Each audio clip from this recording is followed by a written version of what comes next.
Unlimited is a fan-made PC game released by X in 2013, considered by many to be the cream of the crop when it comes to unofficial Blue Bomber titles. Designed by Philippe Poulin with Jean-Simon Brochu and Gabriel Leblanc acting as developers, this thing has gone through a lot of changes throughout the years. What began as a basic Flash project slowly became the fully loaded experience we have today, with difficulty tweaks, arm cannon options, and hidden, playable characters integrated over time. The game opens with a Capcom quality cutscene displayed in a colorful NES style. Plot-wise, Unlimited shares a few similarities with Mega Man 3's setup, with Dr. Light and Wily teaming up to fight a common threat. There are a few twists and turns as the narrative plays out, but the story never goes full X-series in its delivery, which is a good thing.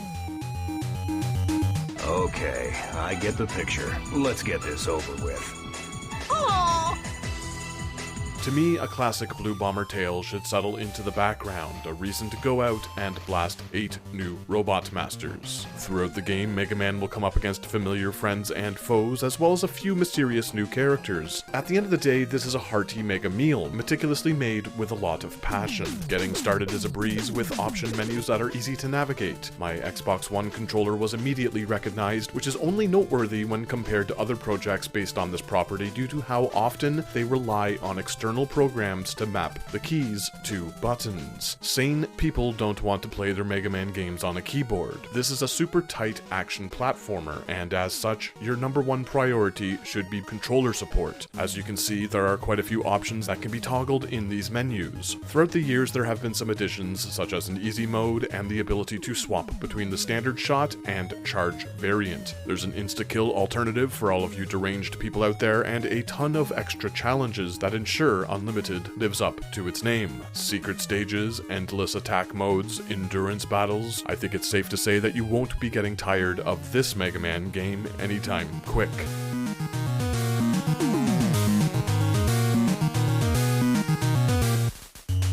Entirely new Robot Masters are introduced in standard fashion, but if you poke around in the game's many hidden areas, you'll be in for a treat, or 2 or 3 if you count super secret editions from the melodramatic aforementioned X series. Zero, please, don't fight with my brother. If you do, I'm afraid that one of you may end up...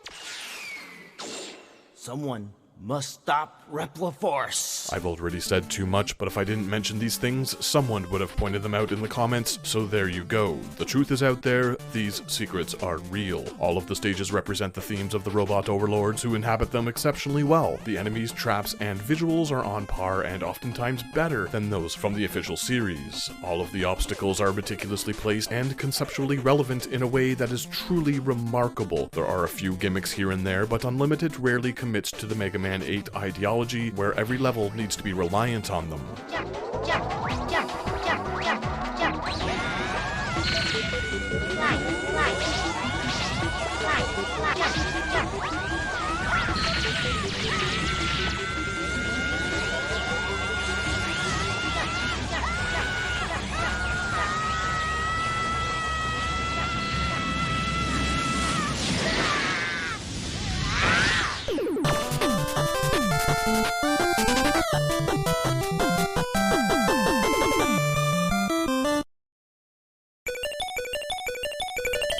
Comet Woman's stage is a good example of the developer taking the pre-existing Starman-style low-gravity mechanics and expanding on them with tricky tight spike sequences. Yes, we've seen the instant kill hazards represented in all of these games, and of course, they have been used to tedium in floaty underwater sections since the second Capcom entry, but there's a cleverness to their placement here that I find refreshing. Unlimited is a very challenging game, but most of the areas are expertly designed, resulting in a fun, fair experience most of the time. When you die, it's normally your fault. Most of the time. On the other hand, we have Rainbow Man's stage, which is an unapologetically rigid downward dump that is almost entirely populated with insta-kill lasers. These Quickman-inspired harbingers of death employ a rigidness to Unlimited that I find tremendously off-putting. One mistake and you're toast, which is fine for a few screens, but when an entire level is designed around these traps with zero respite, it gets old. Things move so fast here, making it a necessity for the player to memorize optimize each screen in an obnoxious test of trial and error. Fortunately, the developers showed us an ounce of pity by making this the shortest stage in the game, but it still feels like a rote mechanical area only designed to halt the progress of casual players. This is interesting because I genuinely did get an endorphin rush making my way down this gauntlet once I mapped out all of the hazards, and I do think it is well designed. The mini-boss alone should give this area a pass, as it's one of the best I've faced in any Mega Man game, and I like how the entire level descends into the boss arena, but at the end of the day, I'm just not a fan of strict memorization in an action platformer. I'll take reactionary gameplay over mechanical any day, and a well-placed rhyme always puts a smile on my face.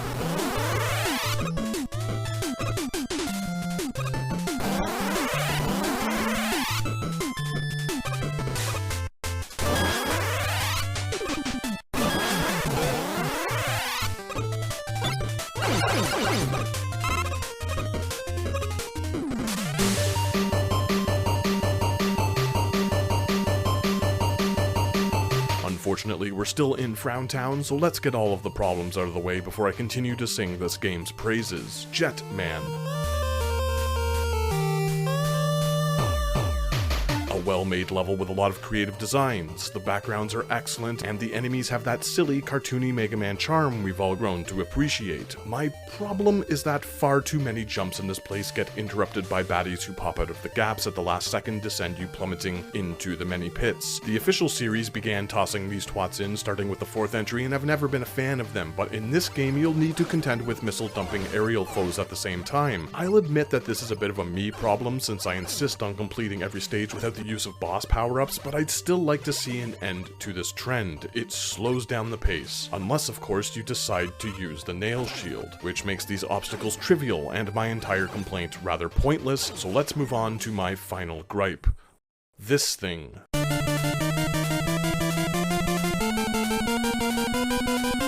The boss of the first Wily stage, oh god. In my opinion, there's just not enough room here to do anything. The projectiles this spider spews are a nuisance to avoid, and there's barely enough time to react to its secondary attack, which electrifies one of these 3 ladders. On my first playthrough, it took me about an hour and a half to defeat the 8 robot masters, and nearly double that to destroy this goddamn thing. There are a few late game bosses that I'd consider more challenging than this one, but they don't have the ability to destroy you in one hit. It's just another example of rote memorization usurping skill-based combat, and the fact that it takes over 8 minutes to reach it after every continue makes it all the more irritating. Similarly to Rainbow Man's stage, there's just not enough wiggle room here. Make one bad move and it's curtains only to try and try again, mechanically memorizing the patterns until it can be done with the fewest mistakes possible.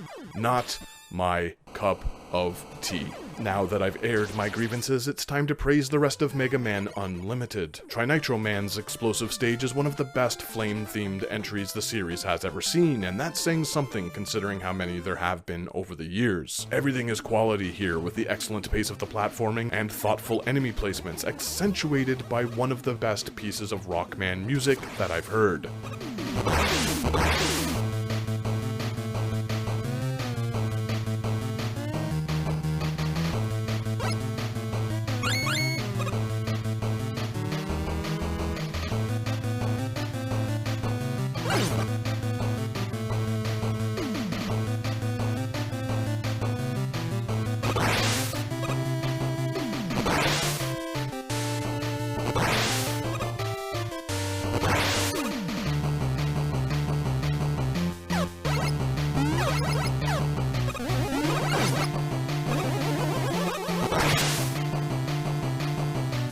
Kevin Fetzamfu, Philippe Poulin, and Jan Thuen's score is brilliant all around, with tracks that would suit any official Mega Man game. Every piece has its own distinct style and sound, from the spacey techno menu music to the hard rock and melody-driven stage ditties. Trinitro Man's track, appropriately titled Frenzied Superheat, reminds me of the similarly themed Solar Inferno from Mega Man 10, which is my favorite tune in any Blue Bomber game, written by the best series composer for my money, Yasuaki Fujita. I can't tell if one was inspired by the other or what happened here. What's interesting is that Unlimited was in production before the release of the 10th entry, but these two tracks have so much in common.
percussion sound is similar, and both Flame Stage themes share interesting, meaty breakdowns. Let me know in the comments if you know anything, like who was inspired by whom here. It's like a B-side homage to Lord Bun Bun's bombastic beats, and I'm always up for that. As for the rest of the stage, the latter half includes a lot of explosive platform puzzles that are fun to figure out. These volatile stepping stones can be set alight from any angle and triggered with a shot from the arm cannon, so the challenge lies in setting them up properly to progress. Awesome.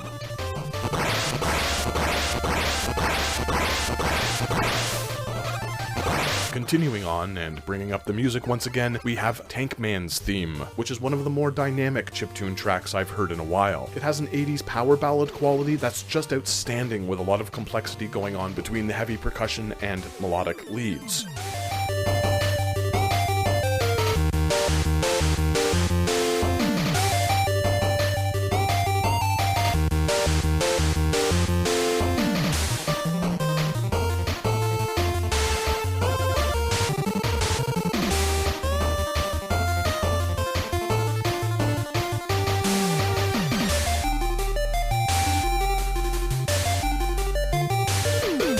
The stage itself is wonderfully presented with some really nice animated foregrounds and large enemy sprites. I know I sound like a broken record going on about the baddies, but every area has its fair share of unique, custom-crafted foes, and they're all very well designed. The bosses are a blast to battle it out with as well, with clear, discernible patterns to map out. I also find myself using their weapons much more than I typically do in other games from the series. Comet Woman's attack works as an offensive air dash that allows Mega Man to decimate aerial foes. It's also handy to break down some of the more irksome obstacles with the amount of invincibility it offers the Blue Bomber. The glue shot is another standout, as it ejaculates makeshift platforms anywhere with the push of a button. Bosses get owned when their weaknesses are exposed, which might sound like a given, but I've played enough Mega Man to know that some of the games have robot masters that tank hits regardless of the weapon. In Unlimited, the damage feels properly optimized. The big bads move pretty quickly and have a variety of moves to suss out, but they're all very fun to fight.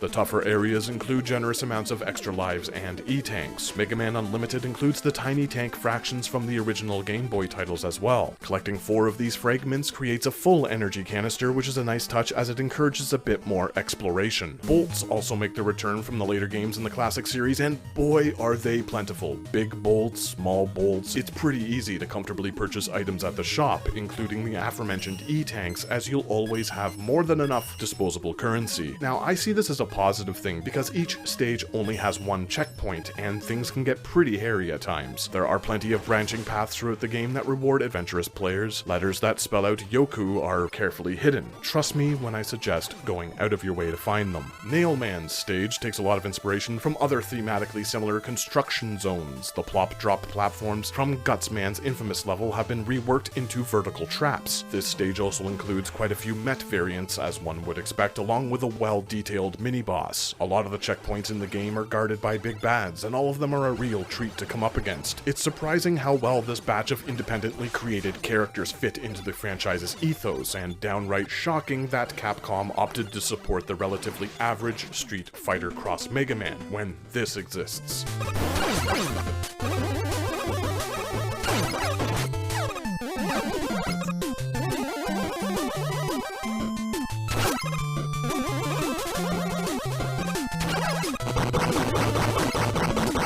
Yo-Yo Ma.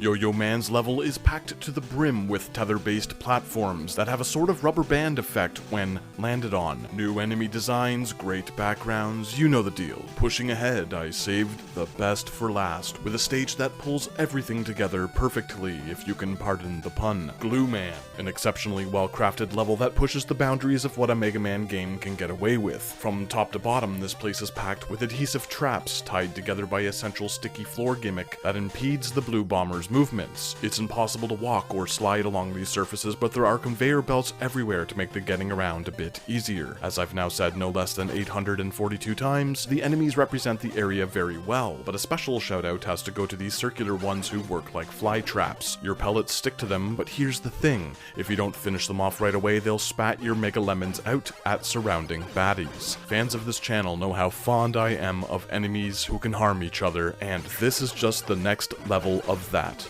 Overall, a great stage in a game filled with them.